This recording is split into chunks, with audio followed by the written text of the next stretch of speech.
See the paint job, they'll be like, wow, that must have taken a lot of time, you know? And you want to keep it fairly simple, kind of like Mr. Dress Up with a crazy person. The tendency will we want to do 2 squares at once, but don't do that because it's not what we're trying to do here. The point of the whole CAD/PAT system is the detail, is that your eyes can't focus on the detail, but they try to, so it kind of doesn't give them an accurate image. At least that's how I see it anyway.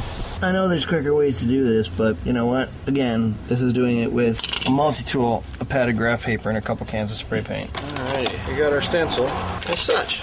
Dun-dun. That's our border. Okay, so I'm going to fold this down a little bit, do some origami type stuff here, try to make that a little bit more rigid. I'm sure there's a better way to do this.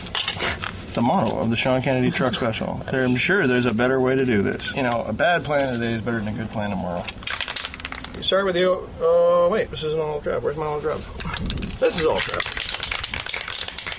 I don't have a lot of olive drab here, so I'm going to just do a quick dusting, see how far we get with the OD. Go from there. We have some chrome here. We don't want to get nothing on the chrome.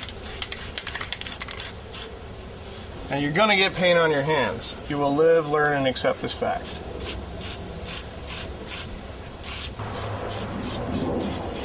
Get that rust all covered up there. There we go. Go a little bit vertical here.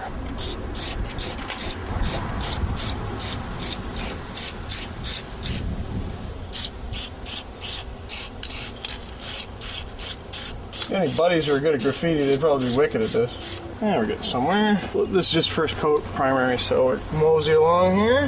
See how much coverage you can get. I should probably drop her down a bit. Getting a little high here. Would want to get a little high.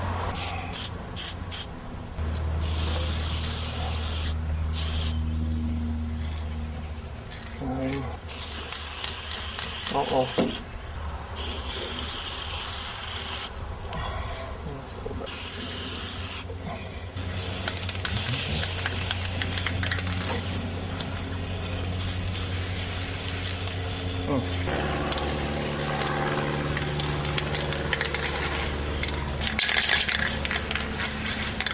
Okay, pretty good. Alright, so we got the olive drab on there. And we got a little bit of olive drab left, and I could cement it in, but I want to use the olive drab later. Alright. Alright, so that's where we're at. Let's sit back, take a look at her. That's a good ground coat. Still a little boxy. We're supposed to try to make this a little bit more patchy, but we can do that later. We got lots of black, so let's put some black spray paint on there. Green and black, or your matte black. It's got to be a matte black. If you can't find the camouflage, make sure there's nothing with a shiny finish. Okay, here we go. I'm going to put some black on here now. I forgot to hit this spot, so let's get that fairly uptight. Put black on there. So now the thing is you can spray anywhere on your first time through and not worry too much about it. When you're doing the edge, you can get kind of sloppy with it, but I don't think it's really working with the bigger patches. We need to. This is one I used to do that patch up there.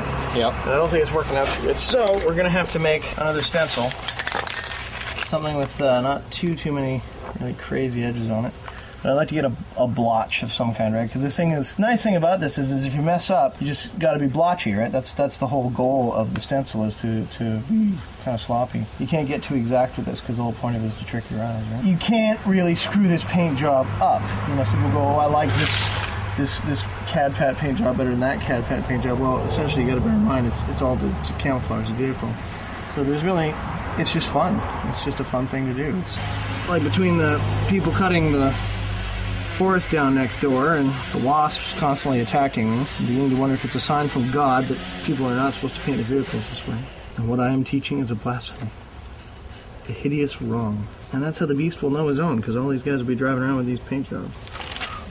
Perfect. Wow, this guy's almost dead. Well, let's kill this one. Yeah, we got some bright orange spots, so let's just block that out. Now, if you want to get really psycho on this particular angle and you happen to be doing it in the wind, you can always just take some sticky tape and tape the sucker up there, because it'll give you a lot cleaner edge, but it takes a lot more time. There. Let's tape her up. The wind that keeps on shifting it. That's what happens when you paint in the wind. These little squares off to the side, like if you take 1 or 2 out and then just, you know, put a little blast in there, that's gold. Because then when you peel her off, right? That's why you're supposed to use masking tape, I guess, because masking tape's better. But okay. Well, we didn't have a really clean edge on the bottom, but we did cover the orange. So you can't really tell where the black starts and the green ends, and that's sort of the general idea. If you can find a place that's covered, like a garage or something, that's usually probably better to do this in. than in the Hurricane that we are currently in. Than the Hurricane that you're currently in, but I think there's something to be said for painting your car in a Hurricane. Never paint your car in a Hurricane. Why not? Fuck.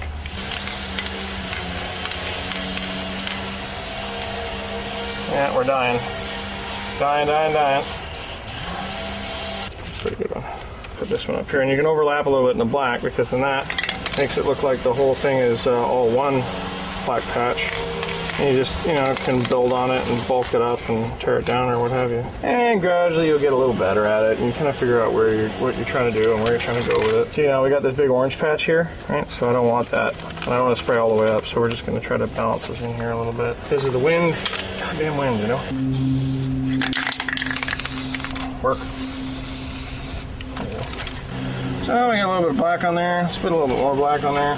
So what we got now is we got the black on there, and then that looks like, well, we got green with blotches of black. So it doesn't really look the same as that there. So why does that look better than that? Well, we haven't got this other color in here yet. This is the desert tan, right? Your lighter color. You haven't got that in there yet. But one of the major reasons why is because this paint job isn't quick. It's about layers, and you got to put layers on layers on layers. When you're done, it has to look like there's an equal number of all the different paints, so that way you don't know what color it is. Because if you ask what color is this, well, is it black? Is it green? Or is it brown? You can't really tell. You can't really say, well, it's predominantly green, so we say it's camouflage. That's why it's called camouflage. Otherwise, it's just green with black dots on it. So this is just again, it's just bakes coat after coat after coat after coat, and eventually you'll get this thing looking like it's, like that. Like on the first, you lay down the green, and now it doesn't really matter where I put that black, but now I get it spaced out pretty evenly. So when I put the tan in there, it's got to be in places where the green are, because now we got more green than black, so we want to take away more green. So then we start adding the tan. So that's what we're going to do now. We're going to start adding the tan.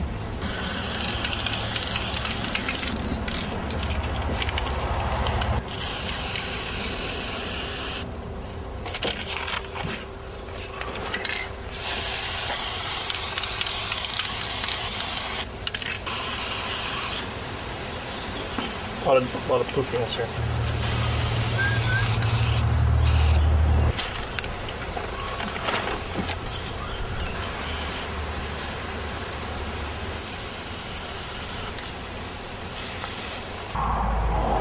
Okay, so now we got all the blocks on there. So now's where it comes to layouts. The most important part of the whole thing is layers. If you don't have the layers on there, then it just doesn't have that right look. Don't go with big sheets cutting the little holes, because then you just keep going on. It's about doing multiple sheets. That's why I use a pad of graph paper, because you can go through a lot of paper doing this. So you just make yourself up a little pattern like this. Give yourself an edge to hold on to, fold it down, and then you can just start spot spraying as you go. You just do all three colors, and anywhere that color is not, you put that color. Break up the color scheme so it doesn't look like blotches. You want to make it look like there's a bunch of stuff, but it takes a lot of effort, like that. In the wind here. Here we are. So I'm just going to do that. Let's go over here and see if we can dress this up a little bit.